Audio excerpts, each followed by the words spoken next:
Assalamualaikum warahmatullahi wabarakatuh. Pada pertemuan kali ini kita akan membahas mengenai transformasi dalam grafika komputer. Baiklah, kita mulai bahasan kita. Nah, dalam transformasi ini kita akan bagi dua, yaitu transformasi dalam model dua dimensi dan transformasi dalam model tiga dimensi. Baik, yang pertama untuk transformasi dalam dua dimensi itu nanti ada beberapa jenis transformasi. Di antaranya nanti ada translasi, kemudian nanti ada rotasi, ada skala, ada refleksi, kemudian ada skew. Nah, cuma dalam pembahasan kita fokuskan kepada 3 hal, yaitu translasi, rotasi, dan skala. Kenapa ini diambil? Karena ketiga transformasi ini yang paling banyak nanti dimanfaatkan atau digunakan dalam grafika komputer.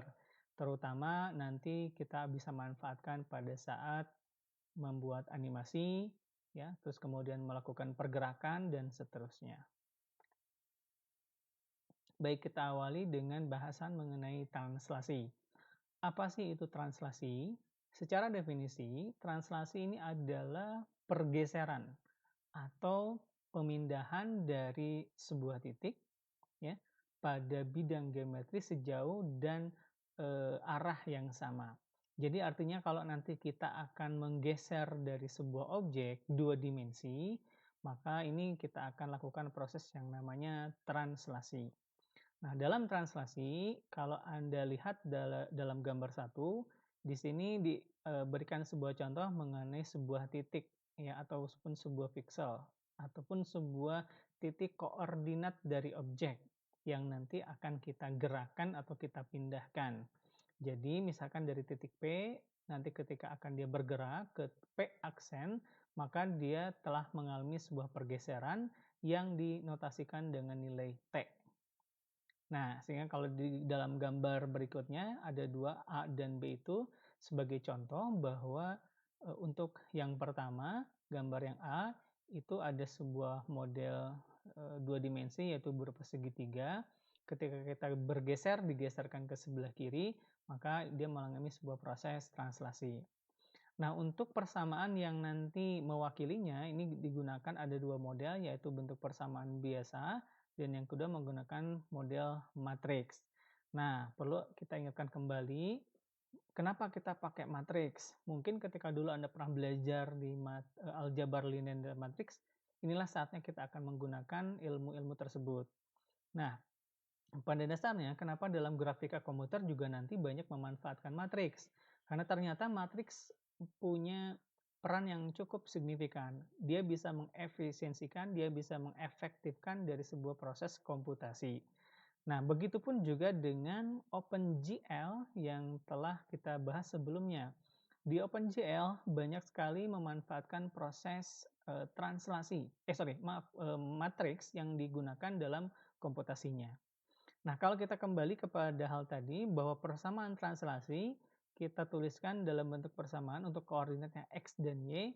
Jadi nanti kalau ada X aksen, itu menunjukkan posisi baru dari sumbu X-nya, itu sama dengan nilai X atau koordinat dari X-nya ditambahkan dengan nilai TX. Begitupun dengan Y, Y aksen sama dengan Y ditambah TY. X, Y ini menunjukkan koordinat dari objek, TX dan TY ini menunjukkan dari proses translasinya, gitu ya. Nah, perlu ditambahkan juga tanda plus di sana penjumlahan berarti artinya dia bergeser sejauh X, Y ke sebelah kanan biasanya. Sehingga kalau Anda mau misalkan menggeser si objek ini ke sebelah kiri, maka kita bisa melakukan proses pengurangan. Catatan, T di sini istilahnya adalah vektor translasi. Mungkin Anda masih ingat, vektor berarti dia memiliki besaran dan arah. Jadi nanti arahnya kemana nih gesernya? Ke sebelah kiri, ke sebelah kanan, ke atas, ataupun ke bawah.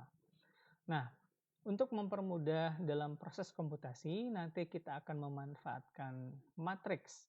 Nah, sehingga bentuk matriks dari translasi ini adalah P sama dengan ya, matriks X, Y, kemudian yang nanti akan ditambahkan dengan atau vektor translasi, ya, Tx, Ty. Jadi nanti Anda tinggal jumlahkan saja.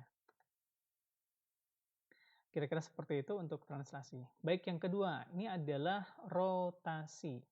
Oke, mungkin Anda masih ingat kalau rotasi berarti kita melakukan perputaran, ya. Jadi dalam rotasi adalah kita melakukan perputaran atau pergeseran dari sebuah objek dari atau semua titik pada bidang geometri sepanjang busur lingkaran yang memiliki titik pusat lingkaran sebagai titik rotasinya, ya. Nah, yang perlu catat adalah ketika kita melakukan proses rotasi berarti ada dua hal, apakah Anda akan melakukan searah jarum jam ataupun berlawanan arah dengan jarum jam. Nah, jika dia searah jarum jam, berarti itu nilainya negatif. Sedangkan kalau berlawanan arah dengan jarum jam, berarti nilainya positif. Nah, kalau Anda perhatikan dalam gambar 4 ini, bisa Anda lihat bahwa dalam sebuah proses rotasi, ada sebuah titik, misalkan mewakili dari objek X, Y, yang nanti dia akan diputar, ya, sesuai dengan sudutnya atau sudutnya itu ada sudut 1 dan sudut 2. Makanya di situ nanti ada theta 1, theta 2, ya. X aksen, Y aksen itu menunjukkan posisi terbaru atau terakhir dari objek tadi. Nah, berdasarkan dari hal tersebut, maka kalau kita masukkan ke dalam persamaan, ini adalah X aksen sama dengan R cos theta 1 ditambah theta 2 atau to ditambah theta gitu ya. Sama dengan R cos theta dikurangi R sin sin. Nah, kemudian Y aksen sama dengan R sin to ditambah theta sama dengan R cos to sin theta ditambah R sin to cos theta. Maksudnya ini kan ada dua buah sudut gitu ya, ada to dan theta itu sebenarnya untuk menunjukkan ada sudut. Jadi sudut pertama, kemudian ketika diputarkan kembali berarti sudah melalui ada 2 kali sudut seperti itu. Nah, kemudian kita mungkin masih ingat pada saat pembelajaran di trigonometri ada yang disebut dengan koordinat polar. Nah, di mana persamaannya ini adalah X sama dengan R cos to, ya. Y sama dengan R sin to. Nah, dari kedua koordinat ini untuk menentukan titik X dan Y-nya, kita substitusikan ke dalam persamaan yang di atas tadi. Ya, di atas kan ada dua buah sudut, sudut to 1 dan theta gitu ya. Nah, kemudian kita masukkan ke koordinat polar ini, maka hasil akhirnya dari persamaan untuk rotasi ini adalah X aksen sama dengan X cos theta dikurangi Y sin theta. Sedangkan untuk nilai Y aksennya atau nilai Y barunya ini adalah X sin theta ditambah Y cos theta. Jadi persamaan inilah yang nanti akan kita manfaatkan untuk menentukan rotasi dari sebuah objek. Nah, apabila persamaan ini kita buat dalam bentuk matriks, hasilnya adalah matriks dari cos theta min sin theta cos theta. Ya, bentuk matriks rotasinya yang nanti akan kita terapkan pada objek. Jadi Anda nanti kalau misalkan mau menghitung, tentukan titik objeknya. Misal ada objek segitiga, kita punya titik A, misalkan B, dan C. Nah, berarti si matriks rotasi ini akan Anda kalikan nanti dengan titik-titik yang ada dalam setiap objek. Oke, kira-kira seperti itu. Jadi Anda mungkin masih ingat dulu ketika belajar mengenai perkalian matriks. Masih ingat kan syarat dalam perkalian matriks? Nah, itu mungkin silakan Anda reminder atau diingatkan kembali bagaimana proses dalam perkalian matriks. Oke, kira-kira jadi untuk basicnya, untuk dasar dalam proses rotasi sampai dengan di sana. Nah, yang kedua, ternyata kita juga bisa merotasi atau memutar objek dengan titik tertentu yang kita sebut istilahnya di sini adalah pivot point. Jadi artinya pergerakan dari rotasi itu akan bertumpu pada satu titik tertentu. Titiknya bisa saja pada objek itu sendiri ataupun nanti objek atau titik yang di luar. Nah, mungkin kalau kita ilustrasikan seperti kalau dalam basket itu ada istilah pivot. Nah, kalau Anda mungkin tahu ya dalam basket ada gerakan yang memutar bertumpu pada satu, kalau di basket nah pada satu kaki. Nah, itu contoh adalah pivot. Nah, itu pun sama. Jadi ketika nanti kita mau memutar objek, nah kita bisa memutar objeknya didasarkan pada pivot point atau pada titik tertentu. Nah, untuk menghitung atau memformulasikannya, kita menggunakan persamaan X aksen sama dengan XR. Nah, inilah pivotnya. Jadi XR ini untuk menentukan pivotnya itu ada di sebelah mana, ya. Kemudian ditambah dengan X min XR di cos theta min YR sin theta. Nah, kalau kita masukkan ke persamaan tadi sebenarnya jadi nilai X-nya ya dikurangi dengan XR, di mana XR itu adalah untuk menentukan posisi pivot terhadap sumbu X-nya. Sehingga kalau kita masukkan untuk Y aksennya berarti yang koordinat titik pivot yang Y-nya, seperti itu. Nah, jadi kalau di gambar 5 itu Anda bisa lihat bagaimana pergeseran atau perputaran itu terjadi pada satu titik tertentu. Gitu ya. Mudah-mudahan Anda bisa paham bagaimana kita akan melakukan rotasi dari sebuah titik tertentu, ya.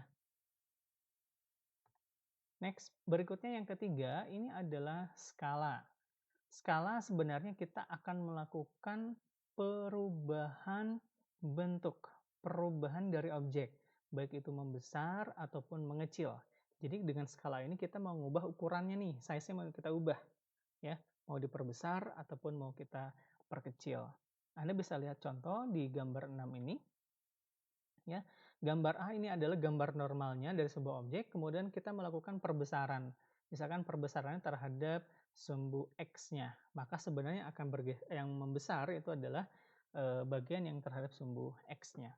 Ini sebagai contoh adalah nilai faktor skalanya untuk sumbu X adalah 2 dan faktor skala untuk sumbu Y-nya adalah 1. Nah, perlu dicatat adalah perbesaran atau yang kita sebutkan istilahnya adalah faktor skala, itu yang nanti akan menentukan seberapa besar si objek ini akan diubah, membesar ataupun menjadi lebih kecil, seperti itu. Nah, faktor skalanya itu nanti ada 3, satu lebih besar dari satu, artinya dia magnitude lebih besar, atau sama dengan satu, artinya di uniform, ataupun kurang dari satu, artinya dia mengecil. Oke, Anda bisa lihat dari nilai yang di sebelah kanan itu, ya, ada gambar 7 dan ada gambar 8. Ya. Nah, pada gambar 7 itu menunjukkan bagaimana proses perubahan dari sebuah objek dari yang besar menjadi yang lebih kecil.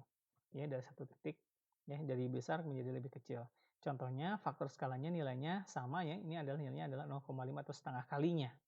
Maka nanti objeknya akan berubah setengah kali dari yang normalnya.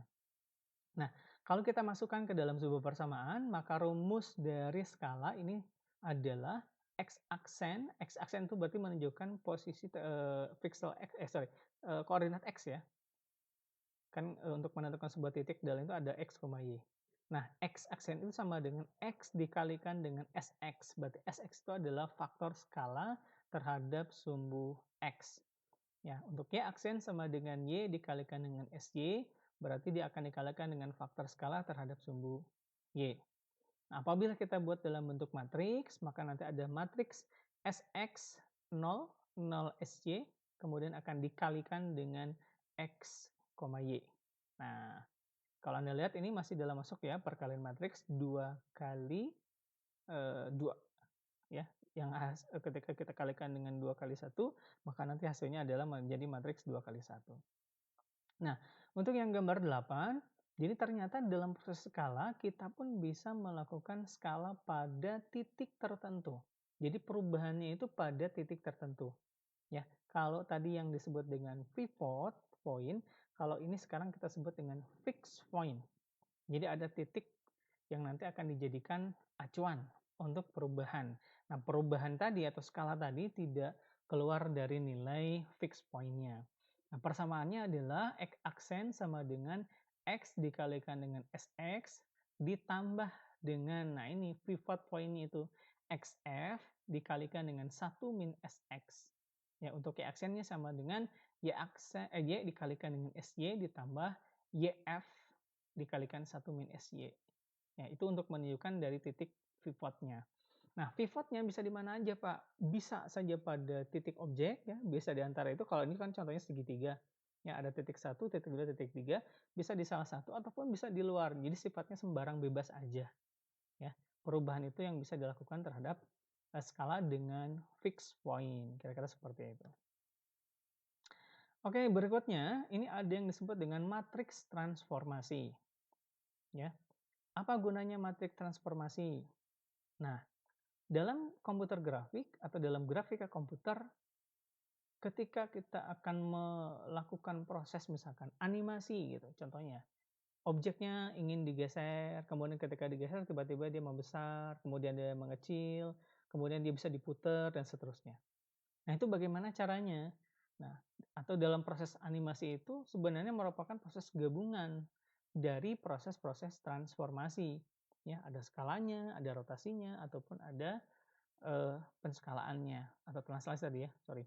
Nah, sehingga bagaimana itu bisa dilakukan secara komputasi? Karena kalau kita ngitung satu-satu nggak mungkin gitu loh. Oleh sebab itu, kita bisa memanfaatkan yang namanya nanti adalah matriks transformasi.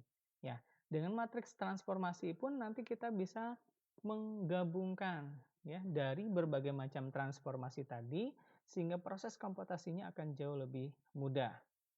Nah, kalau Anda perhatikan, di sini ada sebuah proses perubahan yang kita sebut dengan istilahnya nanti ada yang disebut dengan matriks homogen, ya. Nah, kalau Anda lihat bentuk matriks 2D untuk translasi berubah tadi hasilnya seperti yang sebelumnya, ya. Ini menjadi ukurannya 3 kali 3. Tapi ingat catatannya, 3 kali 3 di sini bukan berarti 3 dimensi ya, ini tetap 2 dimensi. Cuma dalam bentuk matriksnya aja ya. Untuk matriks 2D untuk translasi berubah asalnya tadi. Nah, kalau Anda perhatikan matriks yang sebelah kiri itu sebenarnya adalah matriks identitas. Ya, 10 TX, 01 TY, 001 itu sebenarnya adalah matriks identitas. Mungkin Anda masih ingat apa itu matriks identitas? Ya, sebuah matriks identitas ketika dia akan kita kenakan dengan sebuah matriks maka hasilnya adalah matriks itu sendiri. Jadi sebenarnya dia tidak akan berpengaruh pada apa namanya dengan secara nilainya gitu. Ya, cuman bentuknya saja yang kita ubah. Yang asalnya 2 kali 2 menjadi bentuk matriks 3 kali 3. Nah, ini ada manfaatnya kenapa? Ini kita mengubah bentuk yang asalnya translasi itu bentuk penjumlahan berubah menjadi bentuk perkalian matriks. Ada gunanya nanti. Tadi saya sudah sampaikan bahwa dalam sebuah proses animasi ya, misalkan digeser objeknya, kemudian tiba-tiba diputar, kemudian berikutnya dia misalkan diperbesar ataupun diperkecil, ini akan menyebabkan sebuah proses akan tambah banyak jika ada perbedaan dari form ya. Formnya beda. Contoh, translasi itu kan ini bentuknya penjumlahan. Nah, kalau sekarang kita samakan formnya atau bentuknya, tentu ini akan mempermudah ataupun mempercepat dalam komputasi. Coba Anda perhatikan ya, translasi sekarang berubah jadi bentuknya adalah perkalian matriks. Tapi kalau Anda hitung, hasilnya sebenarnya tetap sama dengan bentuk penjumlahan yang tadi. Ya, coba aja dihitung. Oke, nah karena kita ingin menyeragamkan dari form atau bentuk dari matriks ini, maka rotasi pun berubah. Asalnya ordering 2 kali 2 tadi, yang tadi bentuknya, sekarang jadi ordernya 3 kali 3 dalam bentuk perkalian matriks. Begitupun dengan skala, gitu ya. Jadi kita hanya menambahkan satu nilai matriks identitas. Ya, kita tahu tadi berapapun kita kalikan dengan matriks identitas, hasilnya adalah matriks itu sendiri. Nah, yang sebelah kanan ini adalah bentuk inverse dari transformasi. Jadi, kalau nanti Anda mau menggeser tadi asalnya ke kanan, nah kalau inverse-nya berarti misalkan ke kiri, nah itu kita menggunakan proses inverse. Makanya nanti kalau Anda lihat vektor translasinya kalau tadi mungkin plus atau positif, sekarang kalau ketika di-inverse-kan bentuknya jadi negatif. Kira-kira seperti itu, ya. Rotasi kalau misalkan inverse-nya adalah berarti kebalikannya. Seperti itu, maka sinusnya dipindah. Kalau untuk yang skala, faktor skalanya akan kita buat menjadi 1 per dari faktor skala, kira-kira seperti itu. Next, berikutnya kalau semua form ini atau bentuk dari matriks transformasi ini sudah seragam atau sudah sama, maka dengan mudah kita bisa menggabungkan dari proses transform. Saya mau skala 2 kali skala, skala atau rotasi, rotasi, muter, muter gitu ya, ataupun nanti mau translasi, translasi. Nah, itu lebih gampang dengan cara melakukan perkalian matriks. Nah, kalau Anda perhatikan di sini, ketika kita membuat gabungan dari translasi, misalkan contoh adalah translasi pertama, translasi kedua. Maka sebenarnya kalau Anda lihat hasil gabungan translasinya, nilai yang paling akhirnya di bawah ini adalah 10 TX1 ditambah TX2. 0, 1 T1Y ditambah T2Y. Maksudnya apa? Artinya sebenarnya pada proses translasi, jika ada misalkan nih contohnya ada 2 kali translasi. Translasi 1, translasi 2. Maka untuk membuat matriks gabungannya adalah jumlahkan seluruh vektor translasinya. Itu aja. Jadi kuncinya yang ini adalah kalau dibaca sebenarnya jumlahkan atau gabungkan translasi 1 ditambah translasi kedua. Hasil matriks gabungan inilah baru Anda kenakan terhadap objek. Kira-kira seperti itu ya. Jadi, Pak, kalau nanti saya mau translasi, translasi, translasi, translasi, sebenarnya cara yang paling gampang, ya udah jumlahkan atau gabungkan seluruh vektor translasi, kalau sudah ini kamu, kenakan terhadap objek. Nah, cara ini akan jauh lebih efektif dibandingkan kalau Anda melakukan translasinya satu per satu. Misal, ya ada objek segitiga tadi, saya akan translasikan. Translasi dulu dihitung, udah geser sini, baru translasi lagi. Baru translasi lagi, baru translasi lagi. Anda bedakan bagaimana kalau misalkan saya buat gabungan dari matriks translasi dulu, set, mau berapa kali translasinya, misalkan mau 10 kali, translasi 1, translasi 2, translasi 3, selama itu digabungkan, jumlahkan saja dulu seluruh matriks translasinya, setelah tergabung jadi satu, ini kan simpel banget ya, cuma dijumlahin, baru nanti kamu kenakan terhadap objek. Hasilnya akan jauh lebih efektif dalam perhitungan ya, atau komputasi, dibandingkan dengan Anda masukkan dulu proses translasi, masukkan lagi seperti itu. Nah, makanya kenapa kita perlu melakukan yang namanya gabungan transformasi.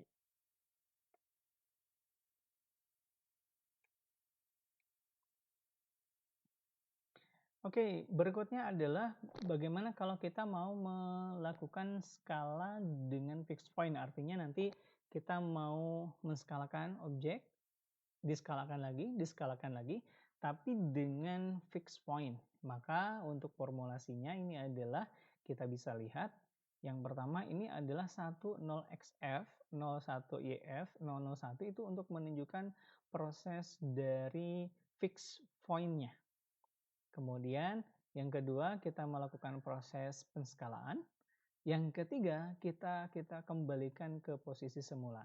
Nah, kalau dalam gambar mungkin Anda bisa lihat lebih jelas. Posisi A adalah pertama kali seobjek ini, ya posisi pertama seperti itu. Kemudian kita geser dulu, ya translate, makanya proses translasi, ya pada titik yang tadi. Yang ketiga kita lakukan proses skala, dan yang keempat kita kembalikan. Jadi sebenarnya formulasi yang tadi, ya itu sebenarnya merupakan gabungan dari proses skala. Cuman kalau dalam kita istilahnya didetailkan, itu langkah-langkahnya untuk melakukan skala dengan fixed point itu caranya seperti tadi. Dia akan digeser dulu, kemudian dilakukan proses skalanya, baru dia kembalikan ke posisi semula. Itu yang disebut dengan skala dengan fixed point untuk beberapa bentuk skala. Nah, yang ini apa? Ini adalah contoh kalau kita mau melakukan translasi, rotasi, skala. Atau maksudnya gini, kita mau menggabungkan proses transformasi yang berbeda-beda. Kalau tadi kan contohnya skala, skala, rotasi, rotasi, translasi, translasi. Nah, sekarang kalau digabung atau dikombin gimana? Pak, saya mau translasikan. Habis itu saya mau jadi contoh geser, diputar, baru nanti misalkan diskalakan. Ada 3 tuh, ada translasi, rotasi, dan skala. Kalau tadi kan translasi, translasi, rotasi, rotasi. Berapapun itu ya, tidak hanya cuma 2, tapi misalkan bisa beberapa kali. Translasi, translasi, translasi, atau kayak animasi deh, contoh geser gitu. Nah, kalau yang ini adalah bagaimana kalau gabungannya beda-beda nih. Ya, nanti misalkan ada digeser, diputar, baru nanti kemudian diskalakan dan macam-macam. Nah, ternyata kita bisa menggunakan formulasi sebenarnya dengan cara yang tadi. Jadi kita bisa mengalihkan satu persatu dulu, misalkan translasi, rotasi, baru skala. Nah, karena semuanya sudah bentuk atau kita seragamkan dalam bentuk perkalian, maka kita sudah bisa langsung melakukan hal tersebut. Tapi catatannya adalah misalkan gini, saya tanya mungkin dengan konsepnya, kalau saya translasikan dulu, kemudian saya rotasikan, hasilnya sama nggak kalau saya rotasikan dulu, kemudian ditranslasi? Atau kalau saya misalkan mau skalakan dulu, kemudian saya translasikan, kira-kira sama nggak hasilnya kalau saya translasikan dulu, baru saya skalakan, ya, perbesar gitu. Atau yang ketiga, kalau saya misalkan putar dulu, rotasi dulu, kemudian saya skalakan lebih kecil, hasilnya sama nggak kalau saya skalakan dulu, baru dirotasi? Nah, tolong dihitung, bikin dulu coba matriks gabungannya, seperti itu. Kira-kira sama nggak? Mungkin Anda masih ingat, saya ingatkan lagi mengenai formulasi dalam matriks. Matriks A dikalikan dengan matriks B, apakah hasilnya sama dengan matriks B dikalikan dengan matriks A? Nah, catatan apakah dalam matriks dikenai hukum komutatif? Nah, seperti itu. Yang berikutnya ini adalah transformasi untuk yang kalau fix dan pivot. Kira-kira bisa nggak ya kalau kita misalkan putar, baru kita kecilin. Nah, tapi ya pada titik tertentu. Nah, ternyata kita bisa memanfaatkan formulasi yang berikut seperti itu, ya.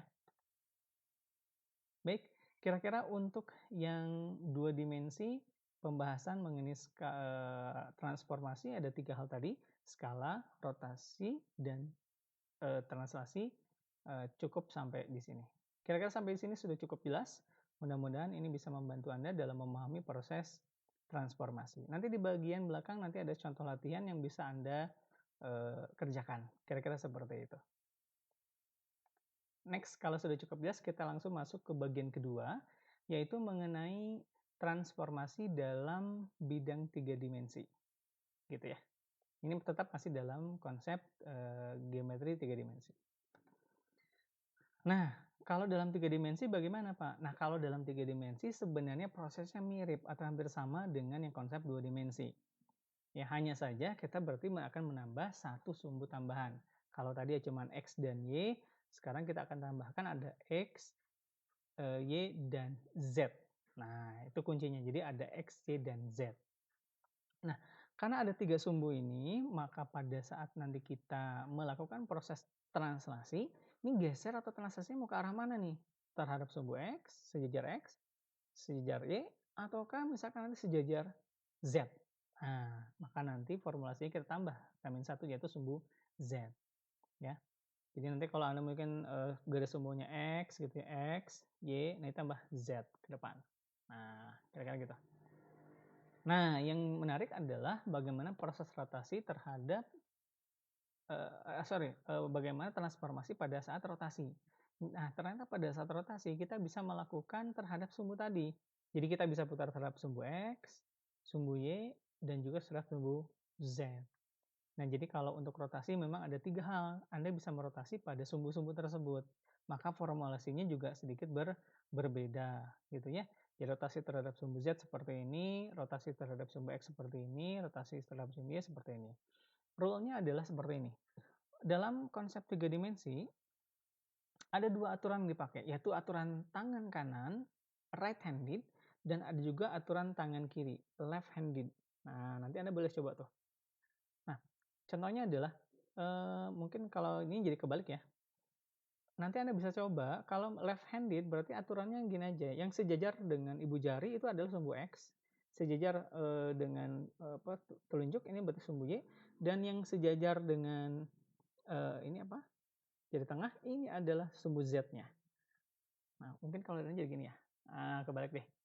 Nah, yang searah ke sana, yang sejajar dengan si garis tangan ini yang menunjukkan mengenai positifnya. Jadi kalau misalkan sejajar ibu jari, ini berarti positif X, yang ini positif Y, ini positif Z. Atau bahasanya mungkin nanti, yang ini horizontal, yang ini vertikal. Nah, yang ini nanti adalah near, menjauh. Jadi kalau dia menjauh artinya dia positif. Kalau yang mendekat kita berarti artinya dia negatif. Nah, kebalikan kalau menggunakan tangan kanan, ini kebalik ya, di antara ini kan pakai kamera, kebalik, berarti yang beda ini adalah sumber Z-nya aja. Yang sejajar ini hampir sama kan, ibu jarinya ke sana, kemudian arah ke sana, yang beda adalah ibu jarinya. Jadi kalau yang mendekati ke kita, itu berarti nilainya adalah Z positif. Kira-kira seperti itu ya. Nah, yang dipakai dalam OpenGL itu nanti adalah menggunakan aturan tangan kanan. Jadi nanti kalau Anda harus hati-hati, kalau mau positif berarti ke arah kita, gitu ya. Jadi kalau misalkan objeknya mau dijauhin, berarti itu dibuat negatif, kira-kira kayak gitu. Next, yang ketiga ini adalah bentuk penskalaan. Nah, kalau bentuk skala sama, jadi dia mau diskalakan terhadap sumbu X, sumbu Y, ataupun terhadap sumbu Z. Nah, yang menarik adalah kita juga bisa melakukan skala pada fixed point. Jadi untuk melakukan penskalaan pada titik tetap atau fix gitu ya, titik tertentu. Prosesnya jadi sebenarnya ini mirip dengan transformasi gabungan. Jadi kita menggabungkan dulu, jadi sebenarnya kalau melakukan skala yang seperti ini sebenarnya kita geserin dulu, kemudian kita lakukan proses penskalaannya, baru dikembalikan ke posisi semula. Itu yang digunakan proses fixed point ya. Jadi dalam fixed point, kemudian pivot point itu sebenarnya merupakan gabungan dari transformasi. Nah, berikutnya ini adalah gabungan keseluruhan apabila kita ingin melakukan proses skala, rotasi, dan translasi. Kalau kita buat gabungan, kita sebut dengan istilahnya adalah transformasi affine. Nah, transformasi affine inilah yang akan kita manfaatkan dalam ini yang digunakan di OpenGL. Jadi bentuknya itu supaya nanti objeknya kalau mau digeser, kemudian diputar, ataupun misalkan diskalakan, itu tidak mengalami perubahan. Kira-kira seperti itu. Next, ini adalah bentuk implementasi dari OpenGL. Nah, jadi saya langsung cut ke atau skip bagian yang pentingnya ya, sesuai dengan fungsi tadi. Kalau untuk melakukan translasi, kita memanggil fungsi yang namanya GL translate. Kalau untuk melakukan skala, kita akan menggunakan GL scale. Dan kalau mau rotasi, kita menggunakan GL rotate. F di sini menunjukkan adalah float ya, yang bernilai float itu berarti nilainya real. Anda bisa memanfaatkan nilai real seperti itu untuk melakukan pergeseran, geser, diputar ataupun diskalakan. Ini saya highlight-nya adalah fungsi-fungsi utamanya saja. Bentuk kelengkapan mengenai sintaks itu ada di contoh buku yang kita gunakan, yaitu di bukunya yang ini Horn-Baker Characters. Ya, Anda baca di sini untuk transformasi 2 dimensi ataupun transformasi 3 dimensi. Buku yang sudah saya berikan itu. Nah, terakhir coba Anda latihan ya, lakukan latihan ini. Saya punya sebuah objek, ini kita masih pakai 2 dimensi ya, sebagai contoh. Ada titik A, titik B, titik C. Nah, di mana titik A ini punya koordinat 2,3, titik B 8,3, titik C 2,3. Atau garis besar ini adalah sebuah segitiga gitu ya. Nah, segitiga ini mau kita transformasi dengan beberapa kali, yaitu ditranslasi, dirotasi, diskalakan, ditranslasi, dan dirotasi. Tugasnya adalah atau latihannya adalah coba buat matriks gabungan, bikin matriks gabungannya dulu seperti apa, baru hasil akhirnya adalah kenakan terhadap objek. Oke, silakan Anda lakukan atau Anda kerjakan latihan ini untuk lebih memahami dari materi yang saya berikan. Kita bahas nanti pada saat pertemuan berikutnya. Baik, demikian pembahasan mengenai transformasi. Selamat belajar, silahkan berlatih. Hasilnya nanti akan kita bahas di pertemuan berikutnya. Terima kasih. Assalamualaikum warahmatullahi wabarakatuh.